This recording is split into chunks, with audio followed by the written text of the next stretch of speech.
Eh bien, bienvenue pour ce nouveau webinaire YoGreen Experience. Je me présente, je suis Samuel Mayer, je travaille au pôle éco-conception et c'est moi qui vais animer ce webinaire. Alors, pour rappel, ces webinaires, c'est des retours d'expérience d'entreprises qui sont engagées dans l'éco-conception et qu'on fait témoigner parce qu'on trouve que c'est des projets très sympas qui nécessitent d'être diffusés largement pour engager le plus d'organisations dans des pratiques plus durables. Donc ces webinaires, on est soutenu par l'ADEME pour ces diffusions-là. Alors je suis très heureux d'accueillir Laure Jarlot, directrice CRSE du groupe Rossignol. Salut! Bonjour à Samuel et bonjour à tous et ravi de se passer ce moment ensemble pour vous parler du coup des démarches qu'on a mis en place dans le groupe et de notre longue expérience avec Samuel. Voilà, et alors ça s'est pas passé comme prévu, je devais être chez Rossignol, voilà, bon, suite à des petits soucis d'autoroute bloquée. Et on excuse Kylian qui devait être avec nous, mais bon, il y avait peu de neige en début de saison et je pense il est un petit peu arrêté pour le moment. Il devrait arriver incessamment sous peu, revenir aux équipes pour faire les ACV et continuer tout le travail qui est fait auprès de Rossignol. Alors, peut-être avant de... Exactement. Alors, ouais, du coup, veuillez m'excuser par avance si j'ai pas toutes les réponses à toutes les questions. Si tel est le cas, on vous les enverra, on y répondra par la suite parce qu'effectivement, du coup, c'est Kylian aujourd'hui dans l'équipe qui a en charge toutes les ACV et tous ces projets avec nos responsables des différentes lignes de produits. Voilà. Bon, mais vous inquiétez pas, Laure, elle est bien au fait quand même. On va pouvoir vous en dire pas mal. Et peut-être avant de commencer, Laure, est-ce que tu peux peut-être repréciser le groupe Rossignol, parce que c'était peut-être pas forcément clair pour tout le monde sur les activités, ce que vous faites, le nombre de collaborateurs, etc. Ouais, bien évidemment. Alors du coup, Rossignol, on est basé dans les Alpes depuis 1907.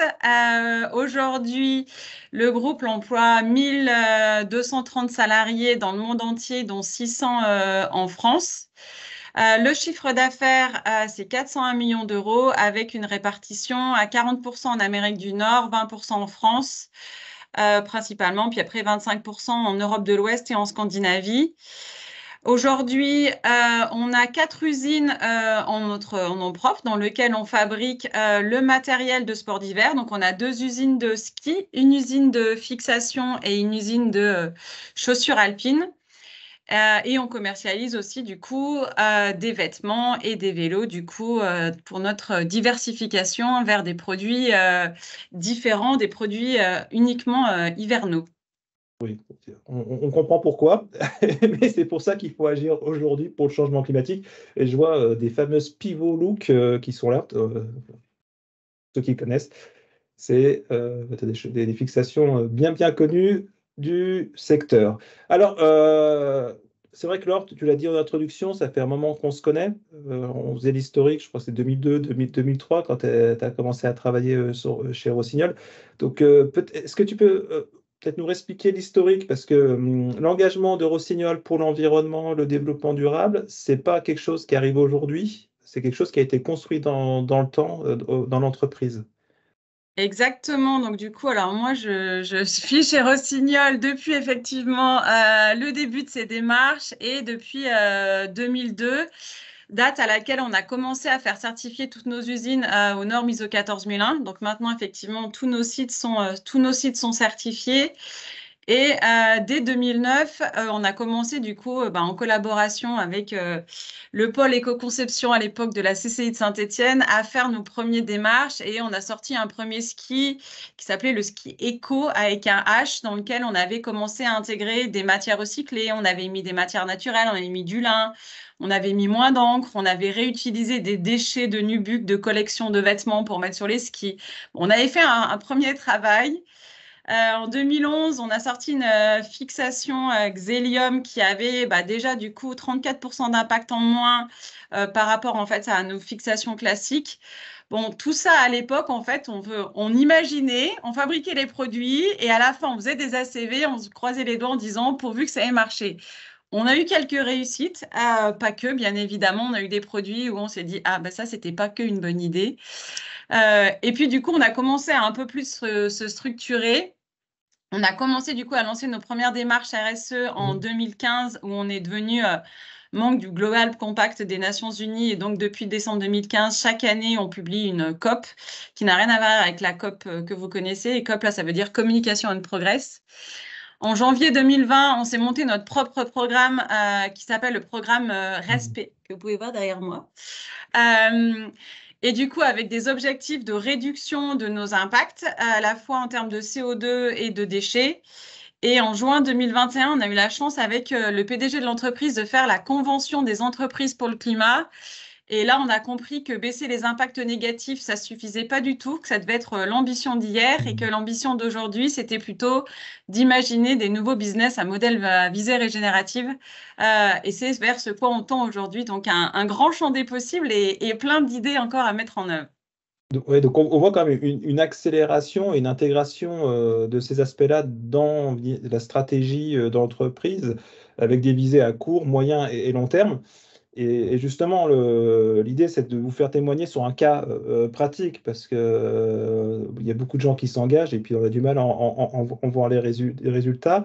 Donc, on va regarder plus précisément le cas du ski. Et justement, peut-être une question, parce qu'on n'a peut-être pas forcément. Il y a toujours des impacts cachés sur les impacts environnementaux des produits. Est-ce que tu peux nous en dire un peu plus sur quels sont les impacts environnementaux du ski, de la production d'un ski? Oui, alors tout ça commence par, bien évidemment, le bilan carbone. Depuis des années, on fait notre bilan des gaz à effet de serre et on s'est aperçu que pour le groupe Rossignol dans sa totalité, les scopes 1 et 2 représentaient quelques pourcents de notre impact et ce qui présentait finalement la plus grande partie, c'était notre scope 3. Et dans le scope 3, principalement, toutes les matières premières et les produits finis, plus de 70% de notre impact. Donc aujourd'hui, effectivement, dans le groupe, on sait que c'est les matières premières et tous les produits qu'on achète pour fabriquer nos skis, nos chaussures, etc., qui sont le plus impactant. Et ça, c'est vraiment notre point de départ, c'est de se dire, OK, on se base sur des chiffres. Et suite à ces chiffres, bah, du coup, on développe notre stratégie et on développe nos actions. Et comme on peut le voir là, dans le premier cadran éco-conception et matière, du coup, on a tout un axe de travail là-dessus avec le choix de matières qui sont plus respectueuses, moins impactantes. Et je vous parlerai du coup du ski Hybrid Core 2.0 tout à l'heure.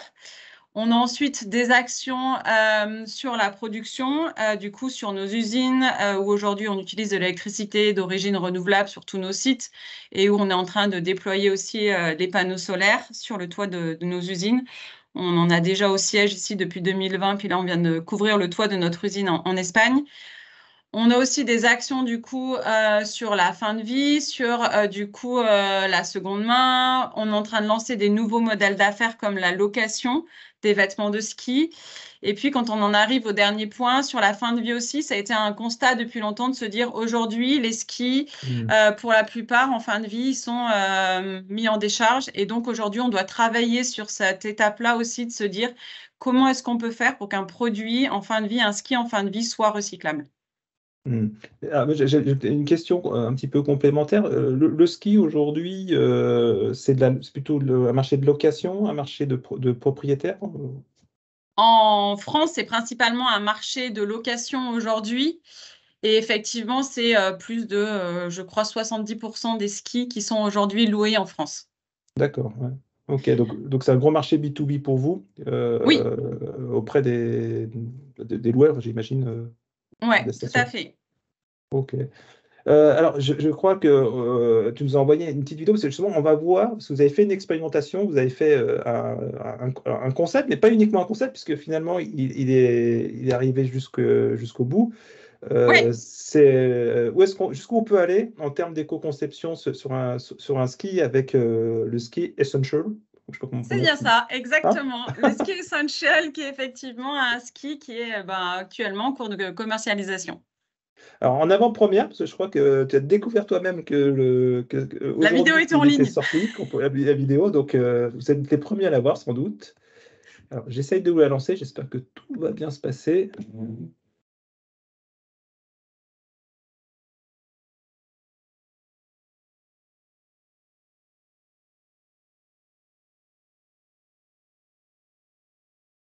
On l'a pas fait encore en version française, mais je peux du coup vous la commenter comme ça. On voit qu'un ski traditionnel, on peut réutiliser uniquement 10% et que le reste, bah, c'est broyé. Et aujourd'hui, on peut rien en faire. Et c'est de là qu'est partie notre idée de se dire, tiens, on va fabriquer un ski à haut potentiel de recyclabilité. Et donc, quand on achète le ski, on peut scanner un QR code et s'enregistrer. Nous, notre objectif, bien évidemment, c'est pour que le ski soit recyclable. Il ne faut pas que ce ski parte dans la nature et qu'ensuite il soit jeté ou déposé n'importe où, donc à n'importe quelle déchetterie. Voilà, pour qu'un produit soit recyclable, on sait que bien évidemment, il faut qu'il revienne. C'est ça tout l'enjeu. Donc aujourd'hui, la personne s'enregistre et quand elle veut plus son ski, elle peut nous l'envoyer et on donne même un chèque cadeau en échange pour inciter le consommateur à la fin de sa vie à nous le renvoyer à notre usine. Pour qu'ensuite il puisse être contrôlé et qu'on décide quelle est sa fin de vie ou sa seconde vie possible. Une des premières solutions, c'est que ce ski soit remis en état. Aujourd'hui, au sein de nos SAV, on a des machines et on fait déjà de la remise en état de ski qui sont vendues du coup sur un marché en tout cas de seconde main. Pour les skis qui ne sont pas utilisés, aujourd'hui, on a inventé toute une gamme de produits upcyclés, comme par exemple des lampes. On a inventé des décapsuleurs, des garde-boue. Donc, on fabrique d'autres objets avec les skis qui ne sont pas du coup réutilisables en seconde main. Et puis, si vraiment les skis sont abîmés en très mauvais état, qu'on ne peut plus rien en faire, aujourd'hui, c'est un ski qui est du coup recyclable. À 77%, on peut récupérer du coup les matériaux qui sont l'aluminium, l'acier et le bois. Ce qui est assez incroyable parce que jusqu'à présent, on ne récupérait que les parties métalliques et le reste, Métallique, c'était de la valorisation énergétique. Hein. voilà, ou du coup de la mise en centre d'enfouissement. Hmm. Et donc, du coup, effectivement, je vous ai un peu raconté sur la vidéo, mais c'est vrai que ce qui est intéressant, en fait, c'est que ce projet sur la recyclabilité, en fait, il est parti d'une collaboration avec MTB. Donc, MTB, c'est un recycleur qui est dans le Nord-Isère, avec qui j'ai fait des tests depuis des années pour recycler un maximum nos skis. Et au bout d'un moment, ils nous ont dit, bon, bah, on peut rien faire pour vous. On a tout essayé, les tests densimétriques, colorimétriques, etc. Il y a trop de matières plastiques différentes dans un ski. Donc, si vous voulez que nous, on recycle votre ski, eh ben, vous avez qu'à bosser, vous, en innovation, en R&D, et fabriquez-nous un ski qui a uniquement de l'acier, de l'alu, du bois et une seule matière plastique. Et dans ce cas-là, nous, on pourra faire quelque chose pour vous. Et du coup, aujourd'hui, c'est vraiment né de cette collaboration où on s'est dit, OK, donc en fait, on n'a pas le choix. Si on veut mieux recycler, il faut concevoir différemment. Et donc, nos équipes innovation se sont mis au boulot pour arriver à fabriquer un ski uniquement avec ces matériaux-là. Et donc, on peut le voir effectivement sur le côté. Là, maintenant, du coup, on est capable de réutiliser, de récupérer l'aluminium, le bois, l'acier aujourd'hui.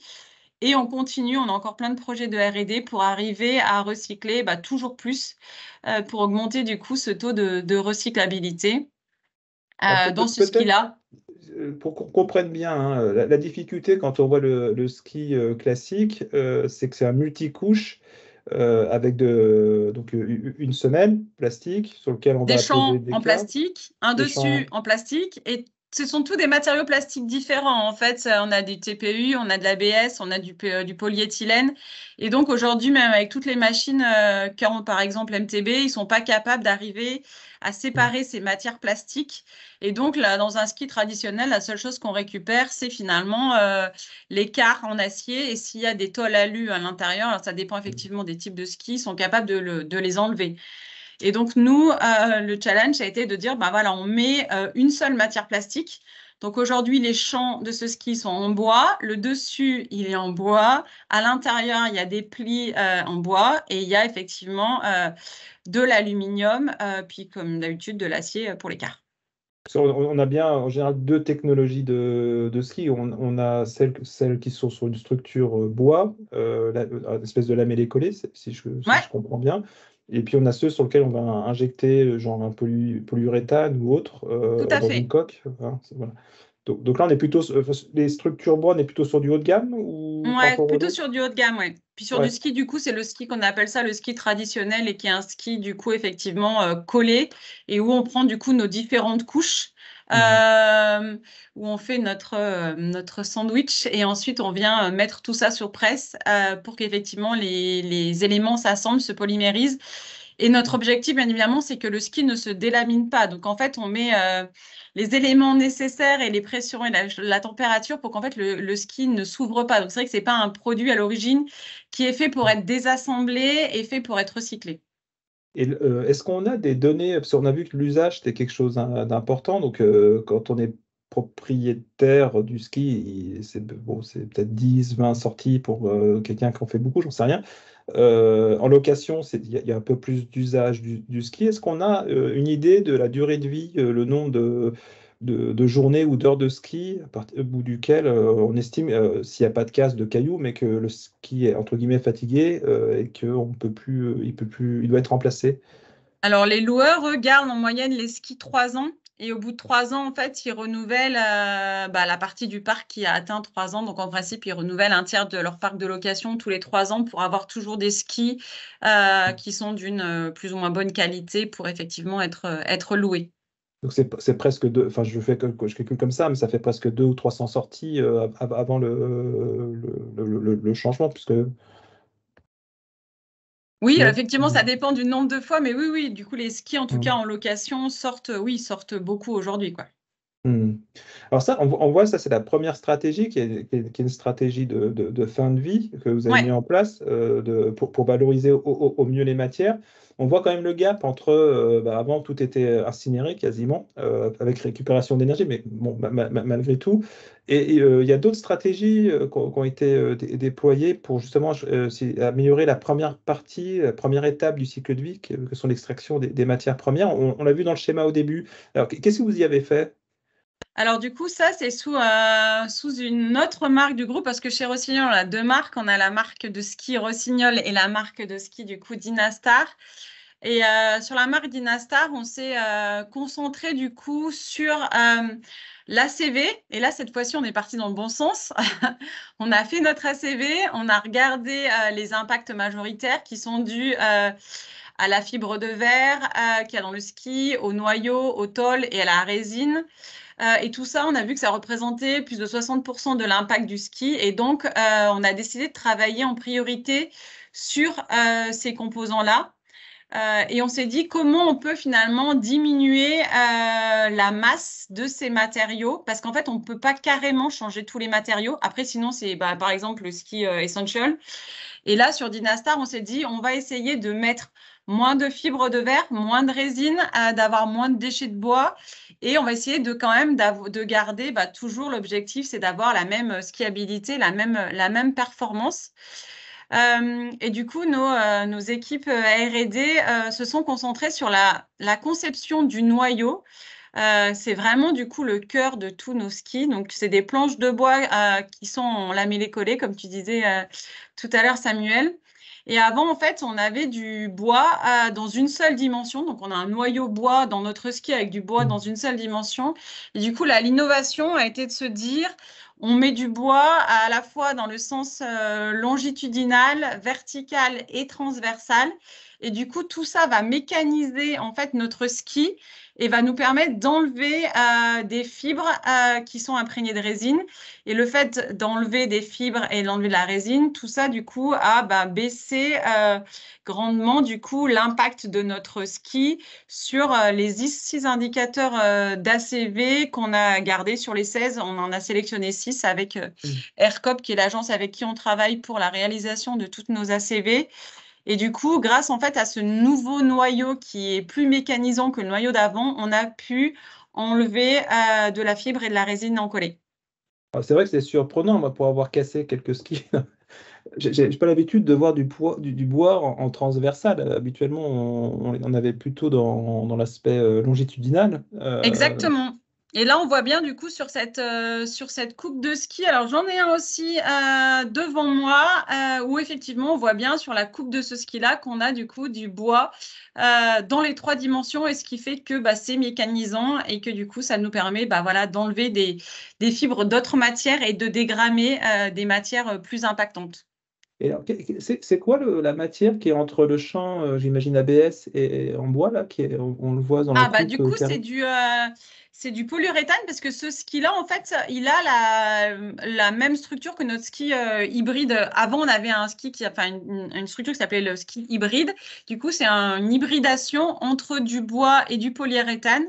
Le grand intérêt de ces skis hybrides, c'est qu'en fait, on peut mettre du bois directement en morceaux, en longerons, et qu'en fait, ce qui vient combler le côté, en fait, et qui vient donner la forme, c'est du polyuréthane. Et donc, on a moins de chutes et de déchets de bois que quand, en fait, on prend un morceau de bois Ah, qu'on d'accord. vient usiner.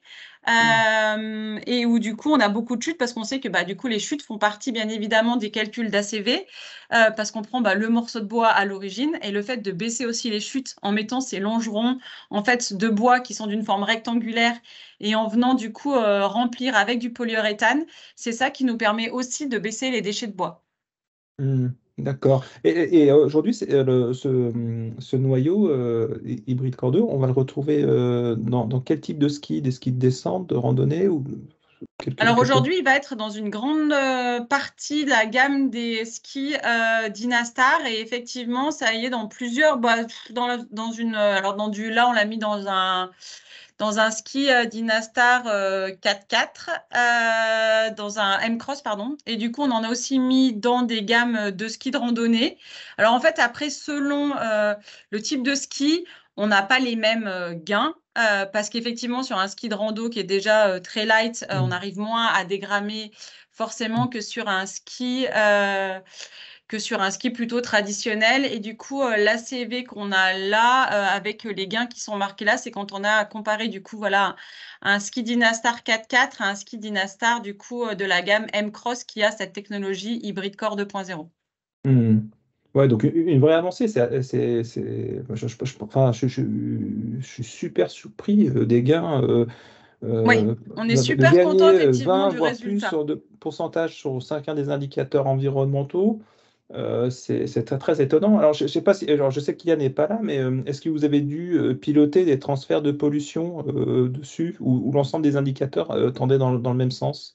Non, là, c'est ça qui était vraiment chouette, c'est que l'ensemble des indicateurs allaient dans le même sens et que du coup, aujourd'hui, on arrive à tous les réduire. Et donc, ça, c'était vraiment l'objectif qu'on a sur toutes nos ACV, c'est vraiment être sûr qu'en fait, on n'ait pas de transfert d'impact et qu'on n'ait pas d'autres indicateurs qui augmentent. Et du coup, ça, comme ça, en fait, un noyau, c'est une technologie de noyau. D'ici 3 ans, ça sera dans 46% des skis de la gamme Dynastar. Donc ça c'est chouette parce que c'est une belle avancée qui va se retrouver à l'intérieur voilà, d'une grande partie de notre gamme de ski Dynastar. Alors, voilà, ça c'est l'autre point, je pense, qui est important, parce que tout à l'heure, on a vu sur le Ski Essential, là on est plutôt, on va dire, sur un concept, on va vraiment jusqu'au bout, on est plutôt sur un ski Oui, haut de gamme, sur tout une à série fait. relativement limitée, je ne sais pas combien d'exemplaires vous en avez pressé, mais là, on parle quand même d'un déploiement massif sur l'ensemble des gammes de ski. C'est-à-dire, vous réutilisez, si je comprends bien, ce que vous avez pu comprendre, les points d'avancement avec des séries comme Essential, et vous les redéployez ailleurs. Exactement, ce qui est essentiel, c'est voilà, c'est un ski. Par contre, on utilise aujourd'hui, c'est un peu voilà notre concept ski. Et en fait, on utilise tout ce qui a marché là-dedans pour le déployer dans nos gammes. Donc, par exemple, dans le ski essential, on a utilisé de la résine biosourcée. Aujourd'hui, on s'est rendu compte qu'en utilisant de la résine du coup issue à l'origine de la biomasse, on gagnait jusqu'à 8% de l'impact carbone en termes du coup d'ACV. Et du coup, ça, aujourd'hui, on est en train de le déployer dans nos gammes Rossignol et sur des gammes existantes de ski. Et on va le déployer. La semelle aussi recyclée. Alors, dans Essential, on est monté à 95% de semelles recyclées. Là, du coup, on s'est dit, OK, on peut finalement encore monter. Et donc, c'est vraiment ce qu'on a identifié comme voilà, action dans Essential, maintenant on le déploie dans nos autres gammes de ski plus traditionnelles chez Rossignol. Je sais qu'il est pas loin, qu'il est caché derrière. Tu veux pas nous le montrer quand même, le ski? Si. Je l'ai. Par contre, faut que tu enlèves le. Il faut que j'enlève mon fond d'écran. Sinon, ça ne marche pas. Vous allez voir le bureau de l'ordre en désordre. Non. Hop. Voilà. Non, ça va, mais c'est bois sur bois. Donc ça, c'est effectivement, du coup, voilà, notre ski Essential avec le dessus bois. Et on peut voir, effectivement, il a aussi, du coup, les champs en bois. Et donc, la seule matière plastique qu'on a mis là-dedans, c'est, du coup, de la semelle en polyéthylène, du coup, avec un fort taux de matière recyclée. Parce que ce ski, du coup, il est recyclable, on l'a dit, à 77%, mais en plus, on a fait en sorte qu'il intègre jusqu'à 73% de matière recyclée, biosourcée à l'intérieur. Donc, on a effectivement, c'est un peu notre concept où on a mis tout ce qu'on savait faire de mieux. Et je ne t'ai pas demandé tout à l'heure, si tu as l'info, c'est quoi les essences de bois qui sont utilisées dans Essential? Je ne sais pas exactement. Je suis désolée. C'est là qu'on aura besoin de clients. Eh ben, on vous enverra les infos. Et alors, on a une question qui arrive. C'est une question d'expert ou de praticien. Combien il pèse et tu as combien au patin? Alors ça, C'est un c'est pareil. 80. Je pourrais vous le dire dans quelques minutes, le temps que je trouve Ouais, l'info. j'ai l'impression que c'est un 85 au patin et Il le est pas poids, loin. il doit être assez lourd parce que c'est un ski c'est un all-around, Oui, non? tout à fait. Je vous donnerai toutes les infos. On pourra toutes vous Ah, les envoyer, vous les mettre du coup ouais, puis on ensuite. vous enverra peut-être le lien sur le site web de Rossignol pour que vous puissiez avoir la fiche technique du ski. On Ouais. reviendra sur les essences. Excuse-moi, je t'ai. Non, mais surtout qu'en plus, on peut même normalement voir on a en fait, quand on a sorti ce ski, on s'est dit que c'était une belle innovation et du coup, on a partagé les plans et la conception de ce ski qui est aujourd'hui en accès libre. Donc, tout le monde en fait peut savoir ce qu'on a mis, comment on l'a fabriqué parce qu'en fait, on se dit que s'il n'y a que nous qui recyclons des skis, ça va pas faire beaucoup parce qu'on n'a pas effectivement le monopole du ski et que du coup, il faut qu'il y ait de plus en plus d'acteurs qui sortent ce type de ski si on veut effectivement du coup avoir des vrais changements. Donc aujourd'hui, sur le site internet, il y a aussi, on a partagé le plan avec la composition de ce ski-là. En tout cas, si vous voulez plus d'informations, donc, on publie aujourd'hui la fiche retour d'expérience justement sur. Alors là, c'est sur le ski Essential. Vous aurez quelques éléments sur l'hybride Core 2, etc. Madeline va vous mettre le lien pour pouvoir le télécharger.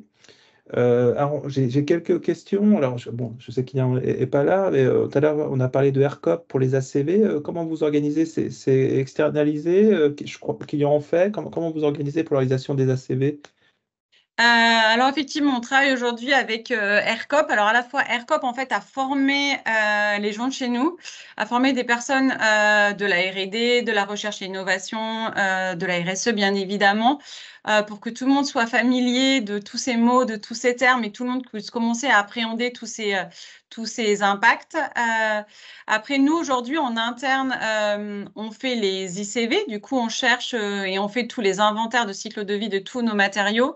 Et ensuite, effectivement, on se fait accompagner par AirCop pour faire les ACV et pour être sûr qu'aujourd'hui, quand on ait des informations, elles soient vraiment justes. Et aujourd'hui, on n'est pas encore assez expert sur tous ces sujets-là.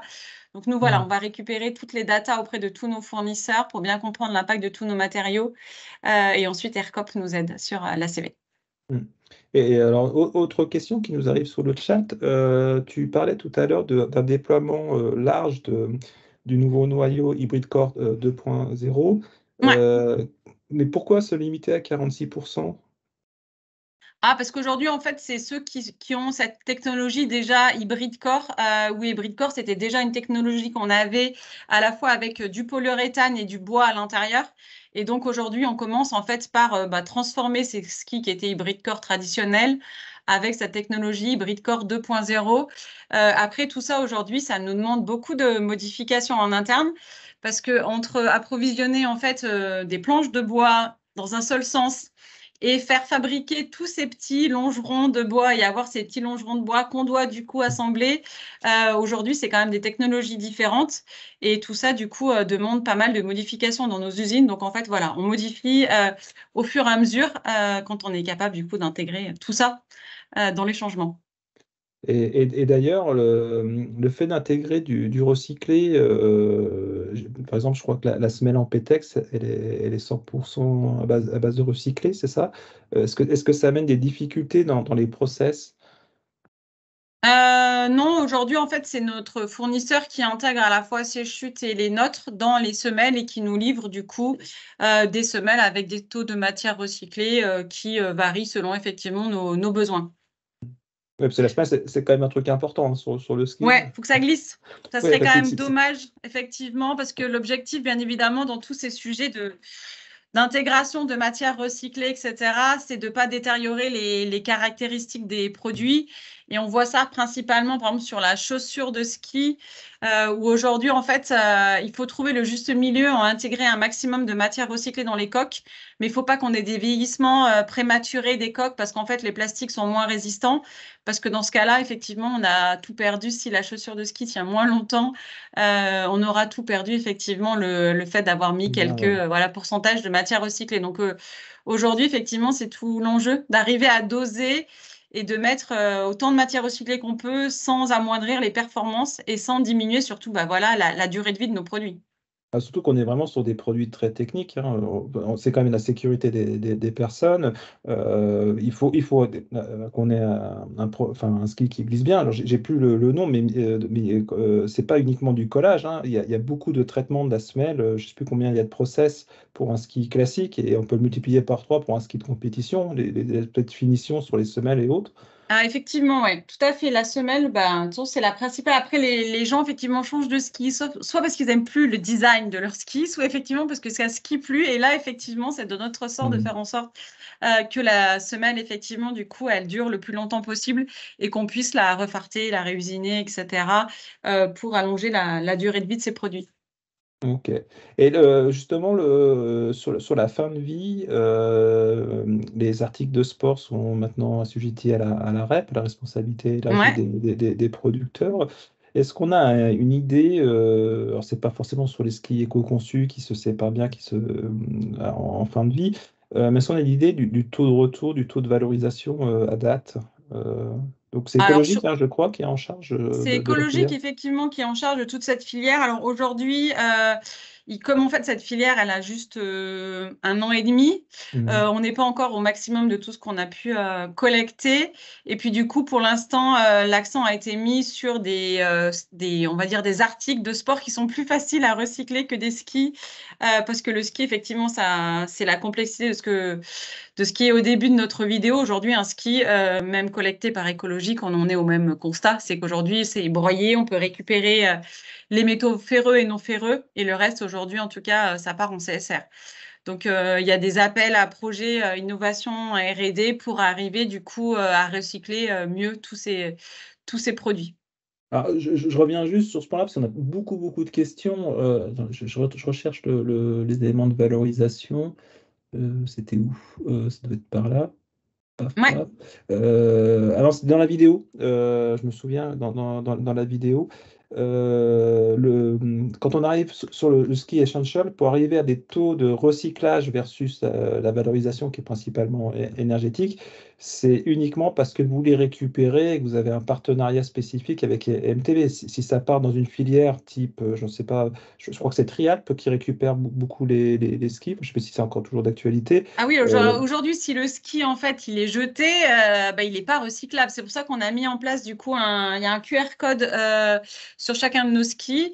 Et la personne qui achète le ski doit effectivement, du coup, s'enregistrer et nous le renvoyer. Et donc, pour inciter les consommateurs à nous renvoyer le ski en fin de vie, en échange, on leur donne un bon cadeau pour qu'ils aient envie de nous le renvoyer. Parce qu'effectivement, s'il n'est pas renvoyé, il ne sera pas recyclé. Parce que sinon, enfin, il y aura l'aluminium et l'acier qui sera récupéré, Mais comme on voit là les 35% de bois, aujourd'hui, il ne faut pas que ça passe dans une filière traditionnelle de broyage des skis pour que ça soit du coup valorisé. Donc oui, nous, il faut que les skis nous reviennent. Donc comme on a commencé à les vendre que l'année dernière, on n'a pas eu encore de retour de ski. Mais en tout cas, tout le process aujourd'hui est en place avec ce système. Du coup, on a des gens qui commencent à acheter et à s'enregistrer. Par contre, on n'a pas effectivement encore eu de skis qui sont revenus en fin de vie. Moi, ce que je vois, ce que je trouve intéressant, c'est d'avoir modifié, submodifié. C'est quand même assez traditionnel, hein, le ski. Ça se, Oui, ouais, c'est toujours il y a la quand même même. conception. Oui, voilà, je ne voulais pas le dire. Et donc, il y a cette évolution qui est là, et l'idée, c'est de faire boule de neige pour modifier l'ensemble de la filière. Donc, on comprend bien que là, c'est vraiment une initiative de Rossignol avec une récupération chez Rossignol et une valorisation via ses partenaires qui permet, et via ces taux-là. Mais voilà, ce qu'il faut comprendre, c'est qu'on peut y arriver. C'est-à-dire qu'on peut modifier le taux de recyclage et la valorisation de ces produits en fin de vie. Donc, on a fait un peu le tour des questions. Je ne sais pas s'il y en a quelques autres. Là, normalement, on les a à peu près traitées.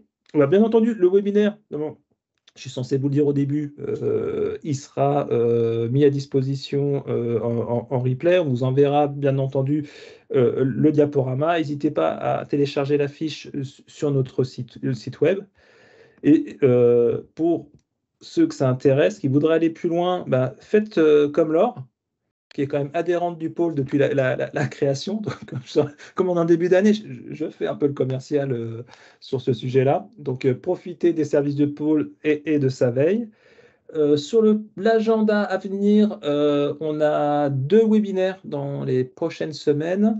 Alors, un premier qui va plutôt concerner les gens qui voudraient se former à l'économie circulaire et à l'éco-conception avec le développement d'un master donc une 6e année auprès de l'école des mines. Le master commencera l'année prochaine, la première rentrée, et il y aura un webinaire de présentation le 7 février.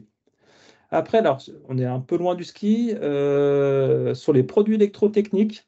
Donc, en partenariat avec Écosystème, on va regarder quelle offre d'accompagnement, enfin, qu'est-ce qui est disponible aujourd'hui, qui est mis à disposition par Écosystème pour vous accompagner. Alors, l'offre d'accompagnement, ce n'est pas le bon titre, puisque l'idée, ce n'est pas une prestation de service qui est faite, mais c'est pour les adhérents de chez Écosystème. Vous pouvez bénéficier de quel service, parce qu'il y a des outils, des bases de données, et ce serait pas mal de pouvoir les déployer largement. Voilà. Sur les autres éléments d'agenda, je vous mets les éléments de formation pour le pôle éco-conception. Donc, on a beaucoup de choses qui sont complètes sur février, mais vous inquiétez pas, si vous voyez sur mars, il y a beaucoup de disponibilité encore. On sait qu'aujourd'hui, la problématique, c'est former, monter en compétences. Donc, n'hésitez pas à revenir vers nous si vous souhaitez une formation, que ce soit chez nous ou si vous avez besoin de formation spécifique, on pourra vous orienter. Et puis, je remercie Myline qui est en ligne avec nous parce qu'on a enfin nos livres sur l'éco-conception qui sont disponibles sur une plateforme où vous pouvez les acheter directement avec une facture. Donc, n'hésitez pas à les consulter pour aller plus loin.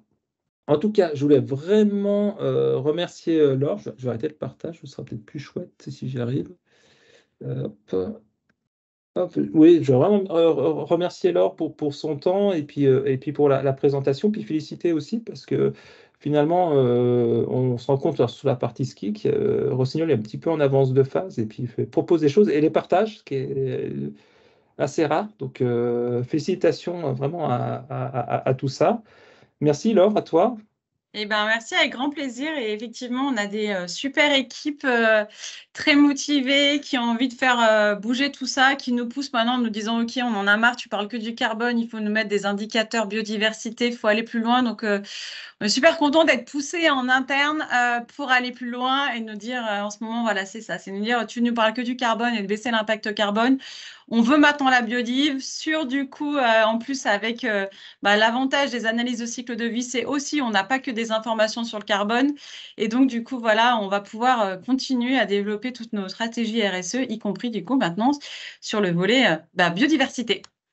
Ouais. Et alors, moi j'ai le souvenir, parce que tu as eu la gentillesse de m'inviter au lancement de Respect. Ouais. Ouais, ça avait déjà, on sentait que la mayonnaise avait bien fonctionné dans l'entreprise et que les gens étaient très très motivés à.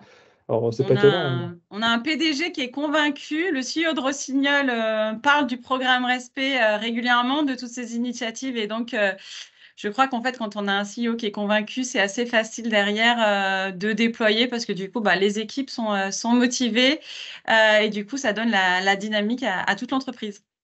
Bon. Eh ben, c'est parfait. Ben, on part là-dessus. Et puis, voilà, l'idée, c'était de faire quand même ce webinaire. Parce que la fiche, on l'avait fait, pour tout être franc, elle était prête en juillet dernier. Mais on s'est dit que c'était quand même mieux de le mettre en hiver, même s'il y a un gros redoux et qu'il va pleuvoir à 3000 mètres demain. Mais c'est pas grave. Il devrait neiger incessamment sous peu. Enfin, on le souhaite. Merci à toutes et tous. Et je vous dis à bientôt. Merci beaucoup. À très bientôt. Au revoir.